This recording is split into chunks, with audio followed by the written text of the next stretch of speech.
Every time you failed to follow through on a change you genuinely wanted, you probably blamed yourself. Lazy, weak, not enough discipline. But research shows that roughly half of all intentions never become action, and the reason has nothing to do with your character. Your brain is treating change itself as a threat. The real question is why, and what that protective system is actually guarding. Wanting to change is not enough to guarantee action. In fact, research by psychologist Pascal Chiron shows that only about 47% of people who form a clear intention actually follow through.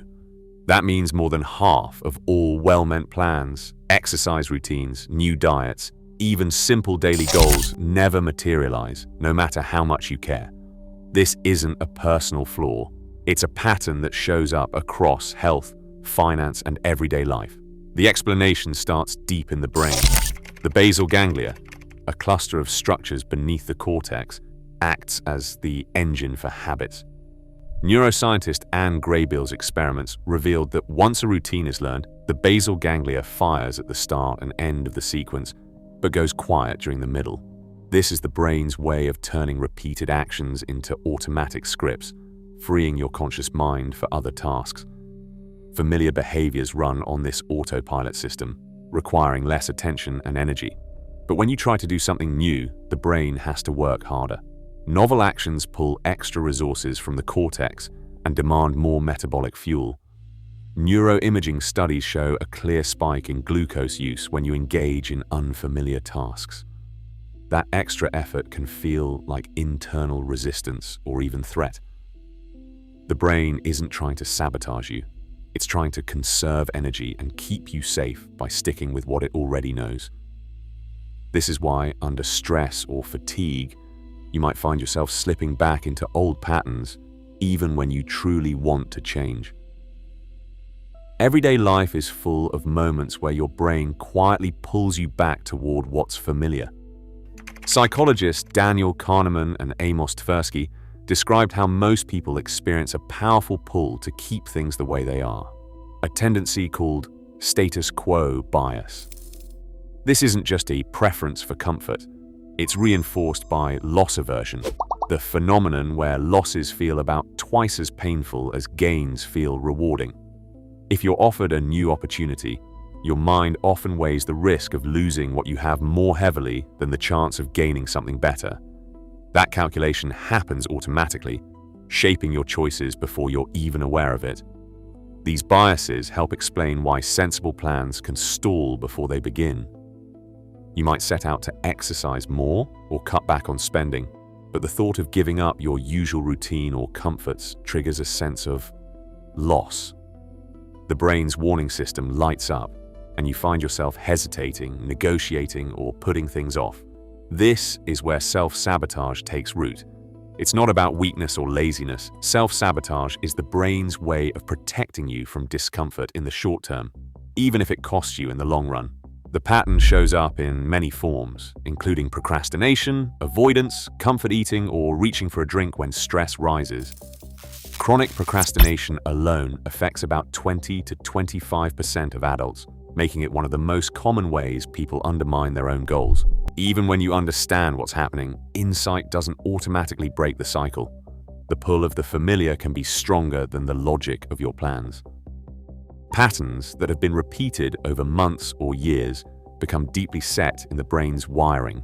Donald Hebb's principle, often summed up as neurons that fire together, wire together, explains why. Each time you respond to a situation in the same way, whether it is reaching for your phone under stress or putting off a difficult task, the neural pathway that supports that habit grows stronger. Over time, these well-traveled routes become the brain's default settings. Stress acts like a shortcut back to those older pathways. When you're under pressure, the brain's goal-directed circuits quiet down, and established habits take over. Research shows that stress hormones shift control away from the prefrontal cortex, which manages deliberate change, and toward the basal ganglia, which runs automatic routines. That is why old behaviors can feel almost irresistible at the very moment you most want to act differently. The brain isn't trying to undermine you. It's falling back on what has worked before, conserving energy by relying on the familiar. In these moments, insight alone often gets drowned out by the force of rehearsal. Deliberate plans require extra effort, while the automatic route is ready to run on its own. The patterns that shape your choices often begin long before you make your first conscious decision. John Bowlby and Mary Ainsworth, pioneers in attachment theory, found that the way a caregiver responds to your needs as a child leaves a deep imprint on your sense of safety and self-worth. If comfort and support are consistent, you learn that closeness is safe. But when care is unpredictable or absent, your mind adapts to protect itself. You may learn to keep your distance, withdraw, or stay guarded. Those behaviors can look like self-sabotage later in life, but are really attempts to avoid pain you once expected. These protective patterns are not rare. Large-scale studies show that about 63.9% of adults in the United States report at least one adverse childhood experience, or ACE.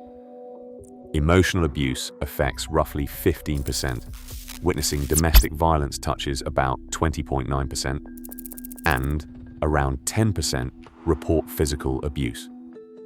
Such early adversity sensitizes the brain's threat detection system, making it more likely to interpret change or closeness as risky. These responses are not signs of weakness. They are strategies your mind developed to keep you safe in a world that once felt uncertain. When old fears are triggered, the urge to withdraw or avoid is not random self-destruction. It is the echo of a system still trying to protect you from harm. Success doesn't always feel safe. Sometimes the closer you get to a breakthrough, the stronger the urge to pull back. Psychologist Martina Horner's famous study in 1970 revealed a hidden anxiety beneath achievement.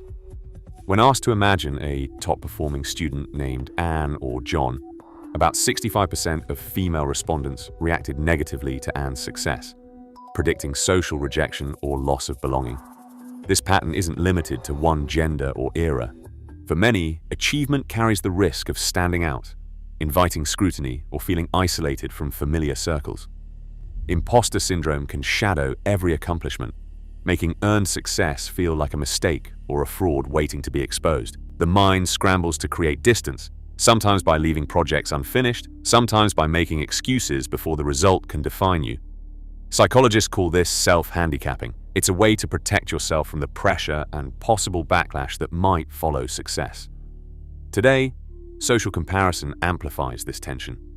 Every achievement can feel like it's under a spotlight, measured and judged. In this environment, the mind often chooses the safety of the familiar over the risk of change, even when that means holding back your own progress. A single slip can feel like more than just a mistake. It can threaten your sense of who you are. Erik Erikson described ego identity as the integrated story you tell yourself about your life, the thread that ties your values, actions, and roles together. When you try to change a deeply rooted habit, the new behavior can clash with this established self-concept. Even a small lapse, skipping a workout, breaking a promise to yourself, can trigger the belief that you're not the kind of person who changes. Psychologists call this the abstinence violation effect. Instead of seeing a lapse as a momentary setback, your mind interprets it as proof that failure is inevitable.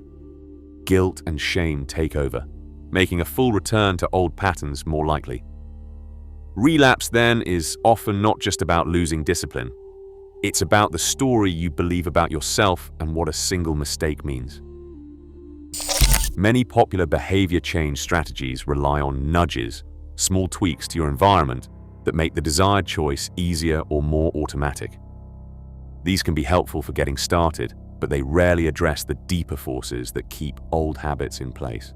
The NIH Science of Behavior Change program highlights a key distinction.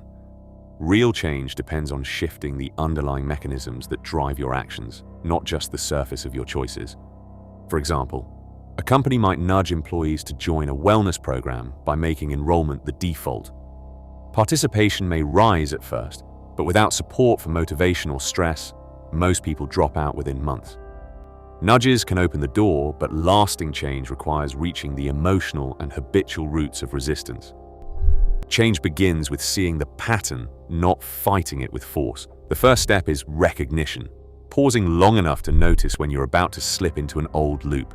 Instead of blaming yourself, you become curious about what's really happening. Cognitive behavioral therapy offers tools to challenge the story that keeps the habit alive.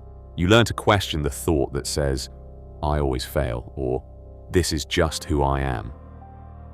Dialectical behavior therapy adds skills for handling the surge of emotion that often triggers self-sabotage, like riding out a wave of anxiety with slow breathing or grounding exercises rather than reaching for a quick escape. Lasting change is built on small, specific actions. A micro goal, like opening your work file for 2 minutes or texting a short check-in to a friend, can be enough to start rewiring the habit circuit. These tiny steps are easier to repeat, and each repetition sends your brain a new message about what's possible. When self-sabotage goes unaddressed, the costs add up. Relationships fray, careers stall, health suffers, and shame deepens. The turning point comes when the system feels safe enough to try something new. Change doesn't require perfection. It begins when your mind and body believe it's safe to loosen their grip on the old defenses. Right now, nearly half of all good intentions never see action, not from weakness, but because your brain is wired to protect you. Real change starts when safety replaces self-blame. Your patterns aren't broken, they are trying to help. The question is, what would feeling safe enough to change look like for you?